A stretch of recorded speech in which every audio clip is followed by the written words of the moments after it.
Eu já ouvi muitas vezes que eu sou uma pessoa abençoada. Sorry, let's go back a little.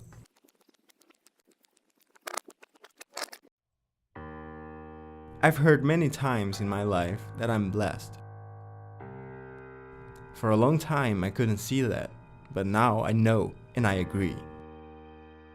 My journey started 23 years ago in the city of Manaus, capital of the state of Amazonas, the biggest state of Brazil.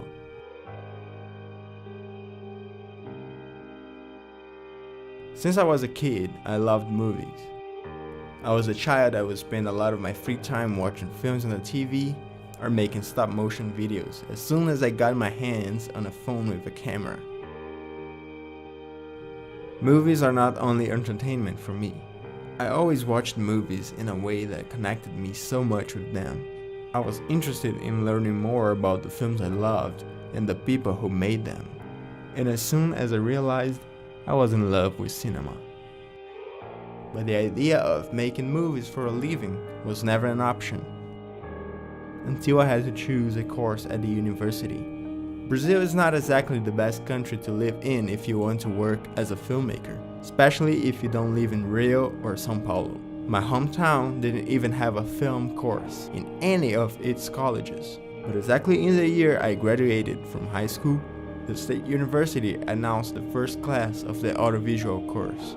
And that's how I had to choose between studying public relations, psychology, or audiovisual. Well, I think you can guess what I chose. My mom always supported me. I know that she would love to see me as an engineer or a doctor, but she knows I wouldn't feel completely happy. At the university, I met great friends that shared my passion for movies. We teamed up in many projects and had a lot of fun together.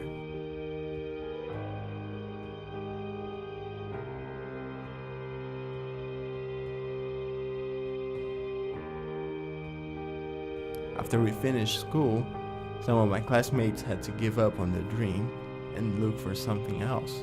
Some of my friends went to college again to seek a new career. Some are still working on this field. I had the chance to work at this small TV channel from my city, where I made great friends and got a lot of experience. But that was not the right place for me. I knew I had to move on. That's another reason why I'm blessed. I was able to move here because I have two citizenship. I have a Brazilian and an American family that support me, especially my aunt, who received me at her own house and has been helping me so much since I moved here. The original plan was to spend 2 years at a community college and then transfer to ASU, but during my advising session, the counselor told me about Huntington, and it turned out being a much better option. I'm already improving my skills. I'm doing things that I haven't done before. I'm making new friends and finding my voice as an artist, showing once again how blessed I am. I still have a lot of doubts about myself and my future. Sometimes it feels that I'm taking the place of people with much more talent than me. It wasn't easy to leave everything behind. The family I had always known, the friends I made, people I loved, the city where I lived my whole life. The first year here was pretty hard. I didn't know anyone. All my friends were thousands and thousands of miles away. I felt really lonely for a long time. But this is what I love, and I believe that I'm on the right path to become who I want to be. I'm blessed with a family and friends that love and support me so much. The minimum I can do is keep following my dream. Never forget where I came from while I try to get where I want to be.